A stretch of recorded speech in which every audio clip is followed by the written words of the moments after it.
పూర్వాపరాలేంటి ఒక్కసారి ప్రజలందరూ కూడా అవగాహన చేసుకోవాలి. మనం ప్రధానంగా చూసినట్టయితే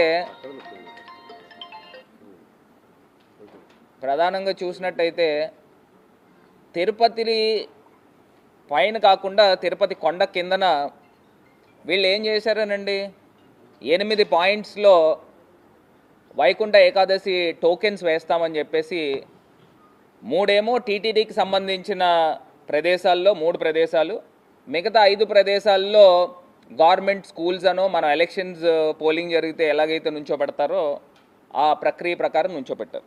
ఇక్కడ ప్రధానంగా పద్మావతి పార్క్లో ప్రజలందరినీ కూడా భక్తులు వివిధ ప్రాంతాల నుంచి వచ్చారు.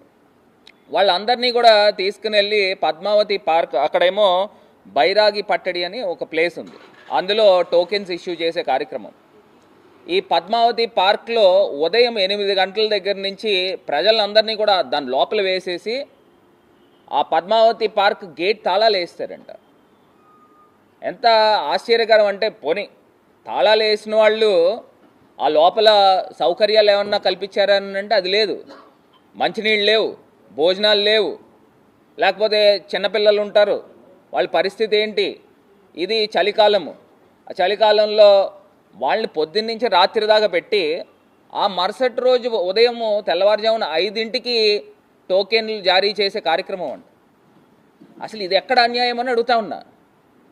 ఏదో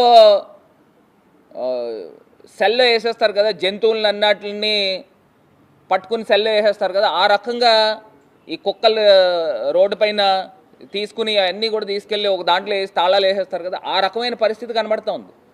అసలు నాకు ఒకటి అర్థం కాని అంశం ఏంటంటే, మరి చిన్నపిల్లలు ఉంటారు, మరి పండు ముసలివారు ఉంటారు, వీళ్ళందరి పరిస్థితి ఏంటండి?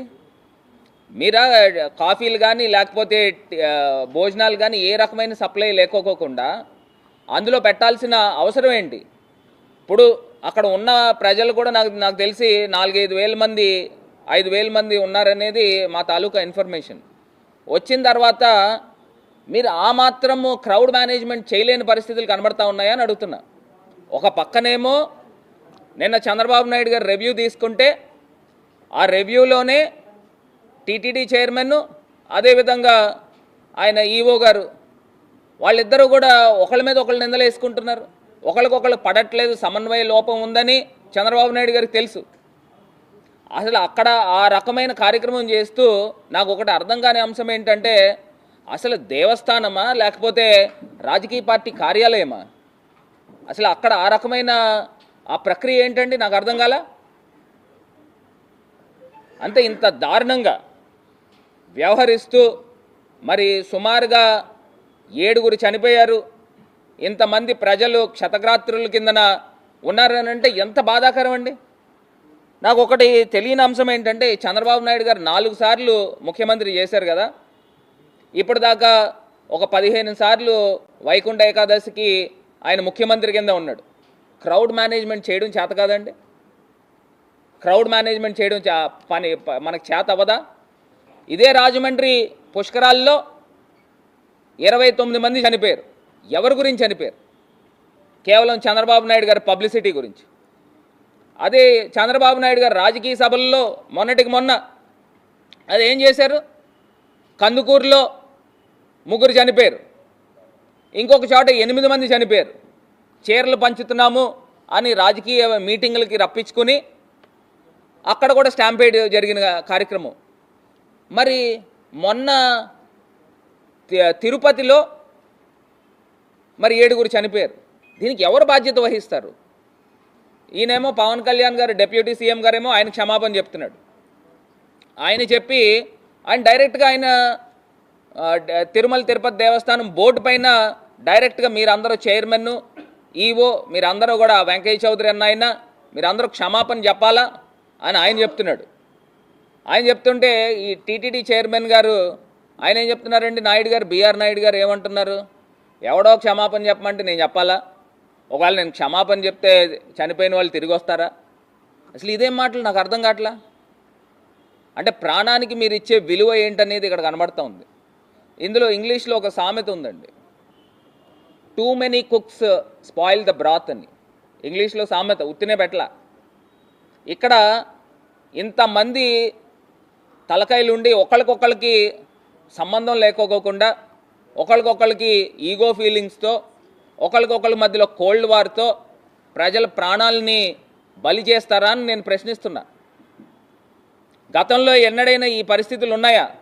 జగన్మోహన్ రెడ్డి గారు ముఖ్యమంత్రి కింద ఉన్నప్పుడు ఎప్పుడైనా ఈ పరిస్థితులు ఉన్నాయా? మీరు సుమారుగా 1,00,000 పైన 1,20,000 మందికి టోకెన్లు వేయాలని మీరు కార్యక్రమం చేసినప్పుడు మ్యాక్సిమం ఆన్లైన్లో చేయొచ్చు కదా. ఇదేమి ఆన్లైన్ ఈ మధ్యకాలంలో మామూలు కామన్ ప్రజలే ఫోన్పేలు చేస్తున్నారు, డైరెక్ట్గా క్యూఆర్ కోడ్ స్కాన్లు చేస్తున్నారు. ఎవరికైనా అర్థమవుతుంది. ఒకవేళ మీరు డైరెక్ట్గా సేల్ చేయాలి అని అనుకుంటే దానికి ఒక నిర్దిష్టమైన డైరెక్ట్గా మీరు టికెట్లు ఇవ్వాలి అని అనుకుంటే దానికి ఒక నిర్దిష్టమైన ప్రణాళిక ఉండాలి. ఎక్కడ కనబడతా ఉందని అడుగుతున్నా. నిజంగా చాలా బాధాకరం అండి, చాలా దురదృష్టకరము. దీన్ని ఈ బోర్డుని ఇప్పుడు నేను ఇవాళ మేము మా సూటి తాలూకా డిమాండ్ ఏంటంటే తిరుమల తిరుపతి దేవస్థానం బోర్డు వీళ్ళు బాధ్యత తీసుకుని వాళ్ళు ఇమీడియట్గా రాజీనామా చేయాలి. లేని పక్షంలో చంద్రబాబు నాయుడు గారు ముఖ్యమంత్రి కింద ఉన్నారు కదా, ఏదైతే ఈ ప్రభుత్వం ఉందో ఈ ప్రభుత్వం ఆ బోర్డుని సస్పెండ్ చేయాలి. ఇప్పుడు మీరు హై లెవెల్లో మీరు యాక్షన్ తీసుకోవాలి, కానీ ఒక డిఎస్పీని లేకపోతే అక్కడున్న ఒక కామన్ అధికారులపైన ఏదో సస్పెన్షన్ వేసేస్తే దానికి సరిపోతుందా అని నేను అడుగుతా ఉన్నా. ఇప్పుడు పోలీసుల్ని డిప్లాయ్ చేయాల్సిన బాధ్యత ఎవరిది? అక్కడ ఉన్న ఎస్పీది కాదా? కిందన తిరుపతిలో జరిగినప్పుడు టీటీడీ బోర్డు వాళ్ళు సమన్వయం చేసుకోవాలి కదా, ఎందుకు చేసుకోలేదు? మీరు ఉదయం దగ్గర నుంచి రాత్రి దాకా ప్రజల్ని అక్కడ పెట్టేస్తే, పార్కులు వేసి తాళాలు వేసేస్తే దానికి అర్థం ఏంటి అని అడుగుతున్నా. దీనికంటూ ఒక ప్రాపర్ ప్లానింగ్ ఉండదండి. కొన్ని లక్షల మంది ప్రజలు వస్తారు, మీరు ఎంతో గొప్పగా చెప్తున్నారు కదా, ఇన్ని వేల మంది 15,000 మంది పోలీసులను డిప్లాయ్ చేశామని. మరి అక్కడ తీసుకుని వచ్చి ప్రతి టోకెన్లు ఇచ్చే వైకుంఠ ఏకాదశి టోకెన్ల దగ్గర వేల సంఖ్యలో ప్రజలు జమ అవుతారని మీకు తెలుసు. తెలిసినప్పటికీ కూడా 10 మంది పోలీసులు ఉన్నారండి. ఇది ఎక్కడ అన్యాయం అని అడుగుతున్నా. ఇంత దారుణంగా ప్రజల ప్రాణాలు బలి తీసుకోవడానికి మీరు ఎవరని అడుగుతున్నా. మీకు చేత కాకపోతే తప్పుకోండి, ప్రభుత్వానికి చేత కాకపోతే దిగిపోండి, మేం చేసి చూపిస్తాం. ఇవాళ దీనిపైన సమగ్రమైన విచారణ జరగాలి. సుప్రీంకోర్టు జస్టిస్తో దీనిపైన సమగ్రమైన విచారణ జరపాలి. ఏదో పుష్కరాల్లో జరిగిన సందర్భంగా మీకు మీరు ఏదో ఒక విచారణ జరిపించేసి ఒక క్లీన్ చీట్ చంద్రబాబు నాయుడు గారికి ఏం సంబంధం లేదని ఇక్కడ పుష్కరాల్లో భక్తుల యొక్క